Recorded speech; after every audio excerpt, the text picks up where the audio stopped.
తప్పిపోయిన కుమారుడు. లూకా 15వ అధ్యాయము 11 నుండి 32 వచనాలు ధ్యానిద్దాం. ఒక మనుష్యునికి 2 కుమారులుండిరి. వారిలో చిన్నవాడు, తండ్రి నాకు వచ్చు భాగము ఇమ్మని తన తండ్రిని అడుగగా అతడు వారికి తన ఆస్తిని పంచిపెట్టెను. చిన్న కుమారుడు దూరదేశమునకు ప్రయాణమై తన ఆస్తిని దుర్వ్యాపారమున పాడు చేసెను. అదంతయు ఖర్చు చేసిన తరువాత ఆ దేశమందు గొప్ప కరువు రాగా వాడు పందులు తిను పొట్టుతో తన కడుపు నింపుకొన ఆశపడెను. కానీ వానికేమీ ఇయ్యలేదు. బుద్ధి వచ్చినప్పుడు వాడు తండ్రి యొద్దకు వెళ్ళి ఇలాగు చెప్పాలని తన తండ్రి యొద్దకు వచ్చెను. వాడింకా దూరంగా ఉన్నప్పుడు తండ్రి వానిని చూచి కనికరపడి పరుగెత్తి వాని మెడ మీద పడి ముద్దు పెట్టుకొనెను.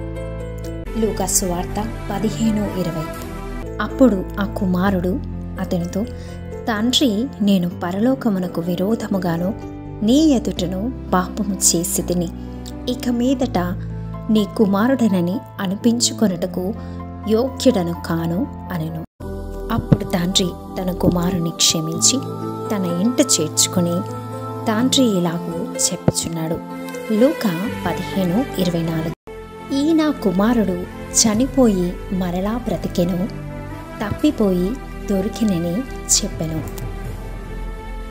ఈ ఉపమానం ద్వారా మనం ఏ రీతిగా బలపరచబడాలి అంటే, మనం లోకములో పాపములో ఉన్నప్పుడు తండ్రి మనలను రక్షించి కాపాడిన తరువాత మనలో చాలామంది మరలా లోకములో పాపములో దుర్వ్యాపారాలలో వ్యసనములో పడిపోయి తండ్రిని మరచిపోయి తండ్రికి దూరమైపోయారు. కానీ మనం ఏ స్థితిలో ఉన్నా ఆ స్థితిలో తండ్రి కృపాసనము యొద్దకు వెళితే ఖచ్చితంగా తండ్రి మనలను క్షమించి మన జీవితాలను మరలా పునరుద్ధరిస్తాడు, సరిచేస్తాడు.